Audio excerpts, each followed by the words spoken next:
What's up, everybody? Just checking out my footage here from before the show started. This is Drawn to Life, a semi-new show that currently resides in the Cirque du Soleil Theater in Disney Springs in Buena Vista, Florida.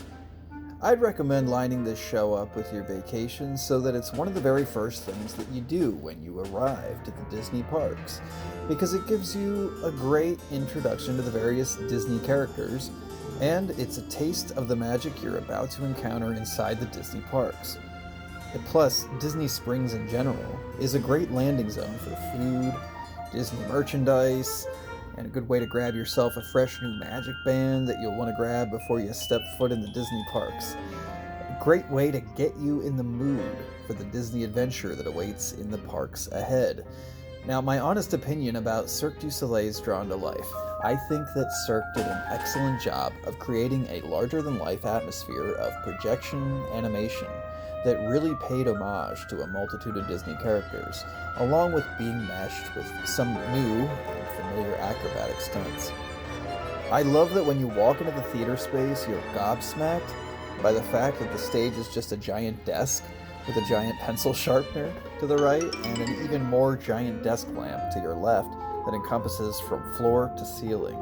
And then the pencil sharpener spins at one point during the show. It's really incredible.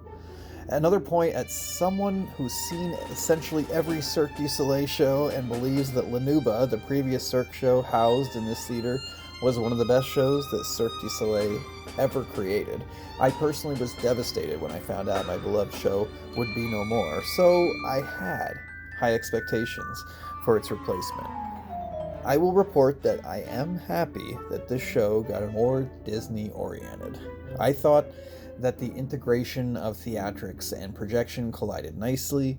I only wish that the choreography didn't get drowned out a little bit in all of the lighting and projection, because it isn't getting highlighted sometimes, and throughout the show, the choreography that the show did have just needed to be showcased a bit better.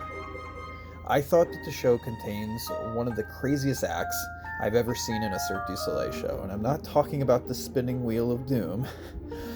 Perhaps also you could say one of the more difficult stunts. It was 5 ladies on unicycles doing synchronized interpretive dance in close proximity with one another. It's just crazy to see. Now, all in all, I thought that the acts were great, but could use a few more varieties, which, by the way, you're in luck.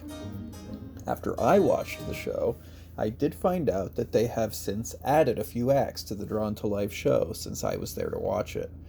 So, one example would be the Icarian games.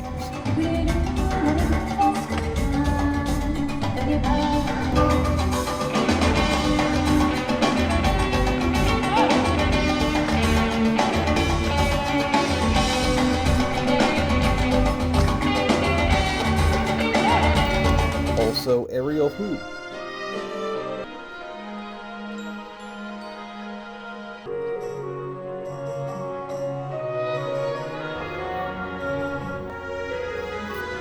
And I don't have any footage to show for a flying guitarist, but I'm sure you can imagine what that might be like. It's Cirque.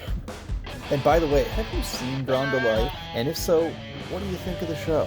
Also, I love to hang out in Disney Springs. What do you think of that spot in general? Let me know in the comments below. I'd love to hear from you. And thanks for hanging out with me today. Until next time, bye-bye.